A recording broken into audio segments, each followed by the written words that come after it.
Hi, everybody. This is Dorothy Mercer from Mercer Publications, and I'm coming to you tonight to introduce a lovely lady by the name of Janet Stobie.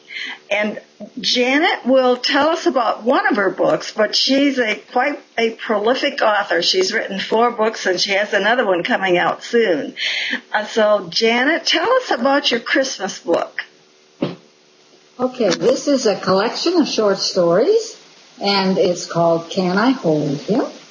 Can I Hold Him? And it's intended for all ages. The youngest child that would enjoy it and read it for themselves, I'd say, would be about age 10. And it's all monologues, which means it's written in the first person. And the stories inside, what I've done is I've taken the Christmas characters and done a lot of research in terms of context of the story, and then put myself in the place, in my imagination, of the character. So, for instance, in my mind, I became Mary, the mother of Jesus, and I thought about what it would be like to be a teenager, because that's what she would have been in those days, and pregnant, and not married, and what kind of reaction she would get from friends. And then I told the story, the Christmas story, from that point of view, what it was like to be riding on a donkey or walking the 80 miles to Bethlehem, pregnant and due. What the stories do is they help to bring the Bible alive.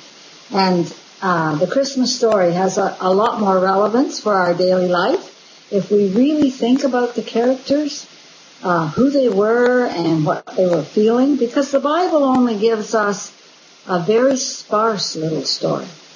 You know, it tells us that Mary was pregnant and wasn't married yet, but it doesn't tell us anything more. And yet here's a young girl who is planning her wedding and discovers she's pregnant. And oh my, but in her society, they could have stoned her to death for being pregnant outside of marriage.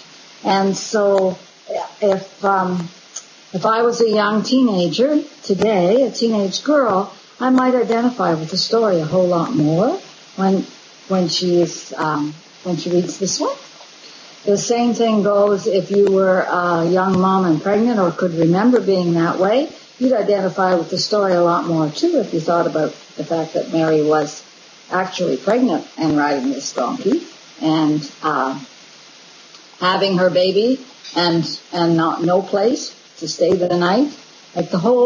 So that's the idea of the stories. Because we celebrate Christmas, and whether we're Christians who go to church every Sunday or people who don't go to church at all, they're still celebrating Christmas. And they hardly know the story anymore. And so I think that this collection of stories will help them to just have some understanding about what they're doing every year when they put up that Christmas tree. And a lot of them come to church on Christmas. Tell us where we can get your book. Well, you can buy it off my website. And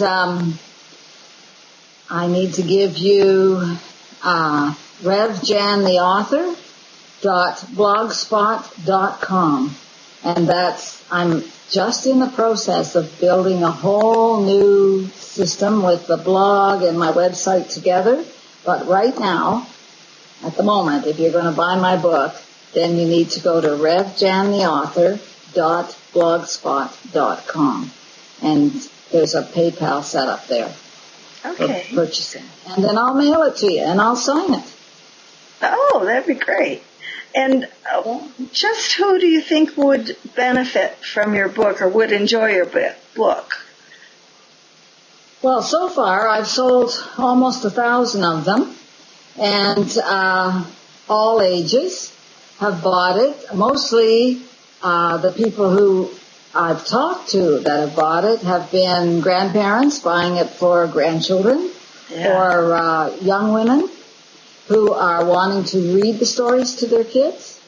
And I've had a few children who walk by my table when I have the books out for sale and have bought it, have chosen to buy it, because they would be age 10. They're starting to be pretty good readers. It sounds like this would be a good Christmas gift as well. Yes, a wonderful stocking stuffer, because the book itself is only $10, and then there's the shipping that goes on top of that. So I see. Down in the U.S., that adds about $4 to the cost of the book, and in Canada, two and a quarter, I think. It says it right on the website anyway. Okay. Well, thank you very much, Janet. It's been very nice to meet you, and thank you for talking with us. Okay, well, I've enjoyed it. Thank you. You're very welcome.